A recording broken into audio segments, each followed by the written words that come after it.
Hello friends, I welcome you back to my channel Mano heal by Meena Rawat. और लीजिए, मैं फिर हाजिर हूँ आपके सामने एक नए टॉपिक के साथ। आज जिस टॉपिक के ऊपर मैं बात करने वाली हूँ, ये टॉपिक या ये वाला जो एरिया है माइंड का, ये जो मेंटल हेल्थ प्रोफेशनल्स हैं, चाहे वो साइकाइट्रिस्ट हैं, साइकोलॉजिस्ट हैं, न्यूरोलॉजिस्ट हैं या न्यूरोसाइकोलॉजिस्ट हैं, उनके बीच में तो ये टॉपिक बहुत कॉमन है। लेकिन आम लोगों के लिए अभी ये टॉपिक इतना कॉमन नहीं है, लोगों को इसके बारे में बहुत कम जानकारी है। तो जिस टॉपिक के ऊपर आज मैं बात करने वाली हूँ, उस टॉपिक का नाम है न्यूरोप्लास्टिसिटी, या हिंदी में हम उसको बोलते हैं मस्तिष्क का लचीलापन।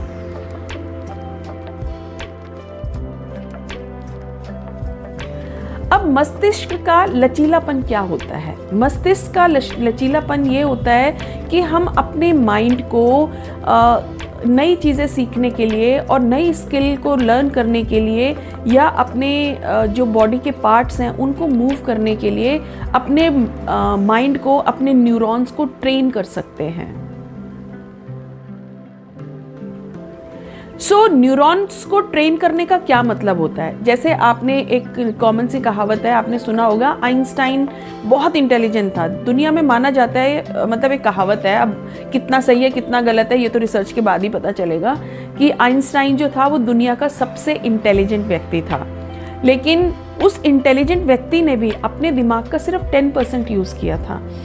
अगर वो व्यक्ति सिर्फ 10% यूज़ करके अपने आप को इतना ज़्यादा इंटेलिजेंट बना सकता है, तो हम लोग क्यों नहीं कर सकते? क्योंकि उसका भी ब्रेन उतना ही बड़ा है, हमारा भी ब्रेन उतना बड़ा है, उसका भी उसके ब्रेन में भी उतने ही न्यूरॉन्स हैं, हमारे ब्रेन्स में भी उतने ही न्यूरॉन्स हैं। लेकिन उसने क्या किया, उन न्यूरॉन्स को ज़्यादा से ज़्यादा यूज़ किया, और जहाँ जहाँ पे भी उसको सीखने की ज़रूरत थी, उसने अपने न्यूरॉन्स को ट्रेन किया, अपनी तंत्रिकाओं को ट्रेन किया।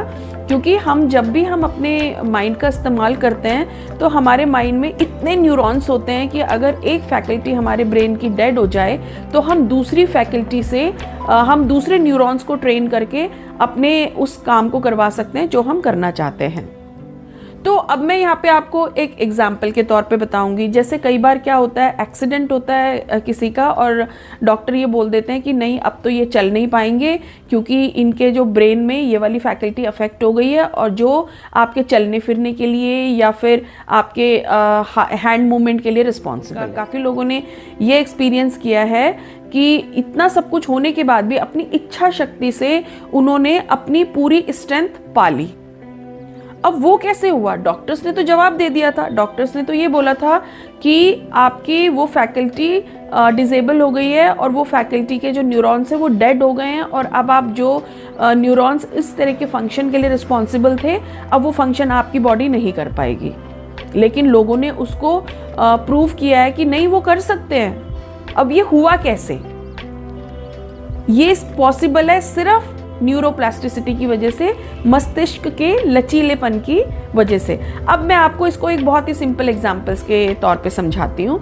हमारे ब्रेन में बहुत सारे न्यूरॉन्स होते हैं, और जो हमारी बॉडी के लिए या हमारे फंक्शन के लिए, सीखने के लिए हमें जितने भी तरह के न्यूरॉन्स की ज़रूरत है, हम उन न्यूरॉन्स को हमने यूज़ कर लिए। लेकिन अभी बहुत सारे न्यूरॉन्स हमारे बचे हुए हैं, अभी हमने वो अनयूज्ड हैं, वो बिल्कुल फ्रेश हैं, जो हमारे अभी तक टच भी नहीं हुए हैं। तो अगर आपके माइंड में, आपके ब्रेन में, सॉरी नॉट माइंड में नहीं, ब्रेन में अगर वो न्यूरॉन्स अभी भी हैं, तो अगर आपकी न्यूरॉन्स कुछ न्यूरॉन्स जो आपके किसी भी तरह के फंक्शंस के लिए रिस्पॉन्सिबल हैं, अगर वो न्यूरॉन्स काम करना बंद कर देते हैं, तो हम अपने दूसरे न्यूरॉन्स को ट्रेन कर सकते हैं। जैसे हमने बाईपास सर्जरी के बारे में भी सुना होगा, हार्ट सर्जरी का। हार्ट में अगर एक आपका एक वॉल्व जो है वो ब्लॉक हो गया है, तो डॉक्टर्स क्या करते हैं, दूसरा क्रिएट कर देते हैं, और वहाँ से ब्लड सर्कुलेशन स्टार्ट हो जाता है। सेम थिंग हम अपने ब्रेन के साथ भी, अपने मस्तिष्क के साथ भी कर सकते हैं। वो कैसे?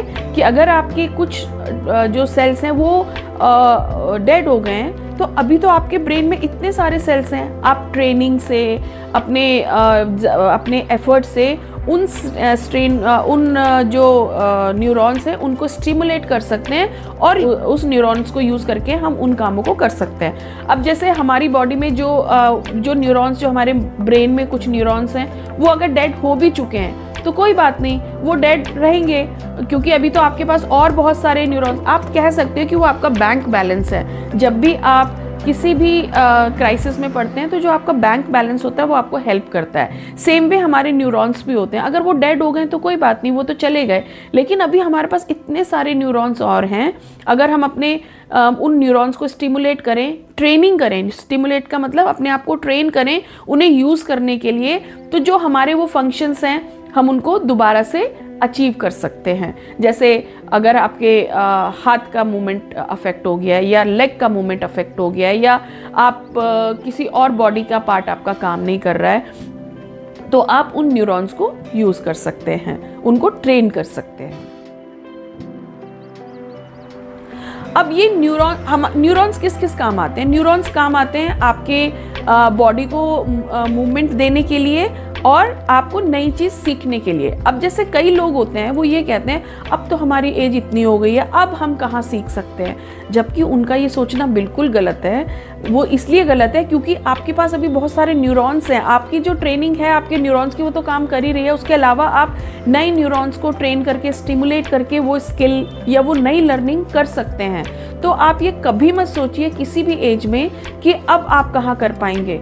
ये ठीक है, जो बचपन में जब डेवलपमेंटल स्टेज होती है या जब आप यंग होते हैं तो उस टाइम पे ये न्यूरॉन्स बहुत जल्दी सीख जाते हैं, आपको कम एफर्ट्स की ज़रूरत पड़ती है। लेकिन एक टाइम के बाद, एक एज के बाद हम थोड़ा सा एफर्ट्स करें, थोड़ा ज़्यादा एफर्ट्स करें तो हम कभी भी कुछ भी सीख सकते हैं। तो आपने देखा होगा पहले जो लोग होते थे उनको कंप्यूटर नहीं आता था तो उनको ऐसा लगता था कि वो कंप्यूटर कभी नहीं सीख सकते, लेकिन आज आप देख लीजिए ये हमारी नीड है और बूढ़े बूढ़े लोग भी कंप्यूटर कर रहे हैं। उनकी एज जितनी उन लोगों की एज ज़्यादा है लेकिन उन्होंने मोबाइल चलाना सीखा, स्मार्टफोन्स तो अभी आए ना 10 सालों से, तो उन्होंने वो सब चीज़ें सीखी हैं। जितने भी हमारे एल्डरली पॉपुलेशन है वो एल्डरली पॉपुलेशन आजकल स्मार्टफोन यूज़ कर रही हैं और उन स्मार्टफोन्स को बहुत अच्छे से इफ़ेक्टिवली यूज़ कर रही हैं। तो ये सब कुछ कैसे हो रहा है? वो भी तो बूढ़े हैं, वो भी तो एक स्टेज पे पहुंच चुके हैं जहाँ पे वो ये कह सकते हैं कि अब हम नई चीज़ें नहीं सीख सकते। तो कहने का मतलब ये है कि आप कभी भी अपने ब्रेन को ट्रेन कर सकते हैं एक नई चीज़ सीखने के लिए, नई मूवमेंट्स लाने के लिए, नई स्किल को अचीव करने के लिए। अब आप अपने माइंड को हेल्दी कैसे रख सकते हैं कि आप हर स्टेज पे, हर एज में नई स्किल सीख पाएँ? तो उसको रखने का बड़ा आसान तरीका है, अपने आप को एक्टिव रखिए, एक्सरसाइज कीजिए, मेडिटेशन कीजिए और ज़्यादा से ज़्यादा नॉलेज गेन कीजिए। जितनी ज़्यादा आप नॉलेज गेन करेंगे उतनी आपके माइंड में फ्लेक्सिबिलिटी रहेगी। एक टाइम के बाद ये सोचना हमें बंद कर देना चाहिए कि नहीं अब हम कुछ नहीं कर सकते या अब हमें नई सीखने की क्या ज़रूरत है, अब क्या हमारी क्या ये एज रह गई है कि अब हम नई स्किल सीखें। अगर आप ऐसा सोचते रहेंगे तो आप अपने ब्रेन के उन न्यूरॉन्स को वीक कर रहे हैं। तो अगर आप चाहते हैं कि आप हर स्टेज पे उतनी ही इफ़ेक्टिवनेस के साथ सीख पाएँ तो आपको अपने शरीर को एक्टिव रखना पड़ेगा। अगर आप अपने शरीर को एक्टिव रखेंगे तो अपने शरीर को फीड करेंगे ज़्यादा नॉलेज से, अपने माइंड को ज़्यादा नॉलेज से या मेडिटेशन से अपने माइंड को एक्टिव रखेंगे तो आपके लिए नई चीज़ें सीखना, उन न्यूरॉन्स को यूज़ करना बिल्कुल भी मुश्किल नहीं होगा। न्यूरोप्लास्टिसिटी का मतलब यही है कि आप कभी भी किसी भी टाइम पे अपने ब्रेन के जो सेल्स हैं, जो अभी भी बहुत सारे आपके माइंड में हैं, तो आपके माइंड की बहुत कैपेसिटी है, आप कभी भी उनको यूज़ कर सकते हैं।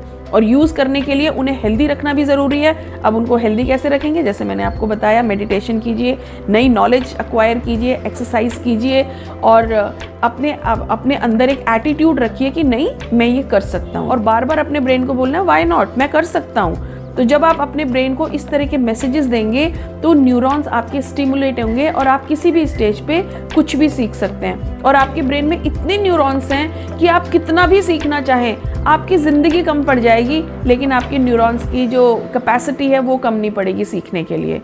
तो आप इसको यूज़ कीजिए और ये कहना बिल्कुल छोड़ दीजिए कि मैं अब ये नहीं कर सकता, या इस उम्र में मैं नहीं सीख सकता, या डॉक्टर ने मुझे जवाब दे दिया है तो मैं अब उस मूवमेंट को या अपने उस फंक्शन को दोबारा से अचीव नहीं कर सकता। तो आई होप आपको मैंने बहुत सिंपल लैंग्वेज में समझाया कि न्यूरोप्लास्टिसिटी क्या होती है। तो आप उम्मीद करती हूँ अपने माइंड को एक्टिव रखेंगे, और जितना आप अपने माइंड को एक्टिव रखेंगे उतना ही आपका जो बॉडी है वो उतनी ही ज़्यादा फंक्शनल होगी। तो अपने माइंड को एक्टिव रखिए, एक्सरसाइज कीजिए, मेडिटेशन कीजिए, नई नई बुक्स पढ़िए, लोगों से मिलिए, अपने आप को रीजनरेट करते रहिए और अपने माइंड को हेल्दी रखिए, अपने ब्रेन को हेल्दी रखिए। जितना आप अपने ब्रेन को हेल्दी रखेंगे उतना ही आपकी सीखने की जो क्षमता है वो विकसित होती रहेगी। तो न्यूरोप्लास्टिसिटी का मतलब होता है कि मस्तिष्क का लचीलापन, कि हम उसको कभी भी किसी भी तरह से इस्तेमाल कर सकते हैं और ज़्यादा से ज़्यादा फंक्शनल हो सकते हैं। आई होप आपको ये इन्फॉर्मेशन पसंद आई होगी। अगर आपको ये इन्फॉर्मेशन पसंद आई है तो प्लीज़ इस वीडियो को लाइक कीजिए, ज़्यादा से ज़्यादा शेयर कीजिए, मेरे चैनल को सब्सक्राइब कीजिए। और अगर आपको लगता है कि आपको किसी भी तरह से मेंटल हेल्थ से रिलेटेड कोई भी मेरे से अगर कोई कंसल्टेशन लेना है या किसी भी तरह की एडवाइस लेनी है तो मेरा ये नंबर यहाँ पे नीचे फ्लैश हो रहा है, आप इस नंबर से मुझे व्हाट्सअप करके कनेक्ट हो सकते हैं और एक प्रोफेशनल हेल्प ले सकते हैं। तो अब मैं चलती हूँ और जल्दी ही मिलूंगी एक नई वीडियो के साथ। तब तक के लिए नमस्कार।